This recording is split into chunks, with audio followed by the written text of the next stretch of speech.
யாவே தேவனுக்கு என்ன வேண்டும்? பைபிள் எதைப் பற்றியது?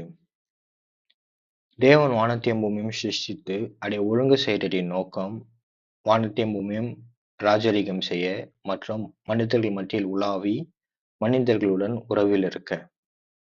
ஆதாம் ஏவாள் பாவம் செய்தபடியினால் தேவனுடைய பிரசன்னத்திலிருந்து துரத்தப்பட்டார்கள்.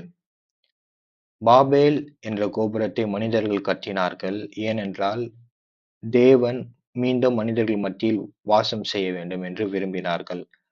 அவர்கள் நோக்கம் தவறாக இருந்தபடியினால் தேவன் அந்த திட்டத்தை நிராகரித்து ஆபிரகாமுடன் உடன்படிக்கை செய்து ஆபிரகாமின் வம்சத்தின் மூலம் மீண்டும் மனிதர்கள் மத்தியில் வாசம் செய்ய விரும்பினார்.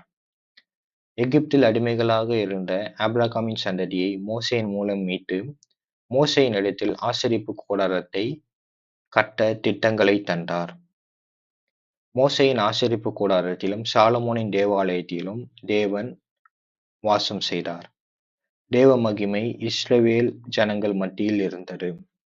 இஸ்ரவேல் ஜனங்கள் மீண்டும் மீண்டும் தேவனுக்கு விரோதமாக பாவம் செய்தபடியினால் தேவ பிரசன்னம் தேவாலயத்தை விட்டு விலகியது. இஸ்ரவேல் ஜனங்கள் ஆதாம் ஏவாளைப் போல் தேவன் தந்த இடத்திலிருந்து துரத்தப்பட்டார்கள், அடிமைகளாக சென்றார்கள். தங்கள் சொந்த தேசத்துக்கு திரும்பிய இஸ்ரவேல் ஜனங்கள் அடிமைகளாகவே வாழ்ந்தார்கள். தங்கள் சொந்த தேசத்தில் அடிமைகளாகவே வாழ்ந்தார்கள்.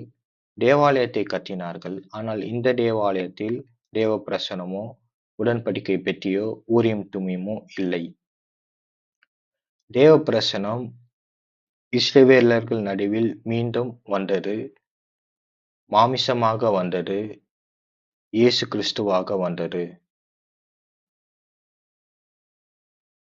அவருடைய மகிமையை யூதர்களும் கண்டார்கள், புறஜாதியானரும் கண்டார்கள்.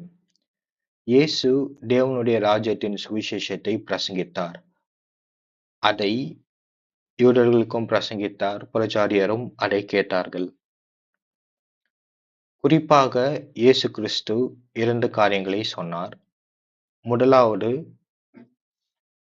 பரிசுத்த ஆவியாகிய தேற்றரவாளனை அனுப்பப் போகிறேன் என்றும், இரண்டாவது, ஒரு ஸ்தலத்தை உங்களுக்காக ஆயத்தம் பண்ண போகிறேன் என்றும், நான் இருக்கிற இடத்தில் நீங்களும் வசிக்கும்படி ஒரு ஸ்தலத்தை ஆயத்தம் பண்ண போகிறேன் என்று சொன்னார்.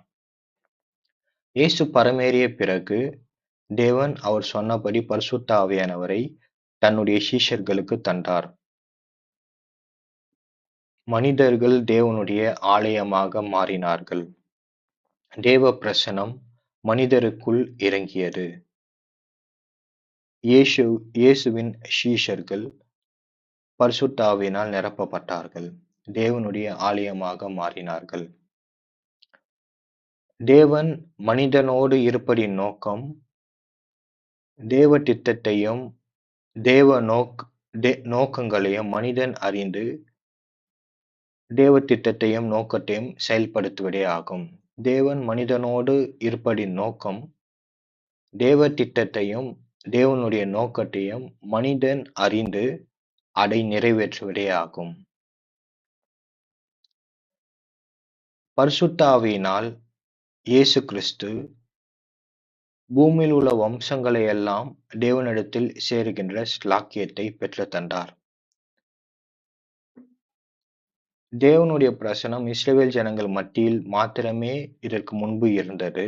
ஆனால் இயேசு கிறிஸ்து பரிசுத்த ஆவியினால் சகல ஜனங்களிலும், சகல கோத்திரங்களிலும், சகல பாஷைக்காரர்களிலும் இருந்து பரிசுத்த ஆவியினால் அனைவரையும் தேவனிடத்தில் கிட்டி சேர்த்தார். தேவன் ஆயத்தம் பண்ணுகிற புதிய வானம் புதிய பூமியில் சகல பாஷைக்காரரும், சகல ஜாதிகளும், சகல கோத்திரத்தாரும் இருப்பார்கள். இதோ மனிதர்களிடத்தில் தேவனுடைய வாசஸ்தலமாக இருக்கிறது. புதிய வானம் புதிய பூமியில் வானத்தையும் பூமியும் படைத்த தேவன் மனிதர்கள் மத்தியில் மீண்டும் வாசம் செய்வார். இதுவே வேதாகமத்துடைய கதையாகும். ஆமென். Thank you for listening.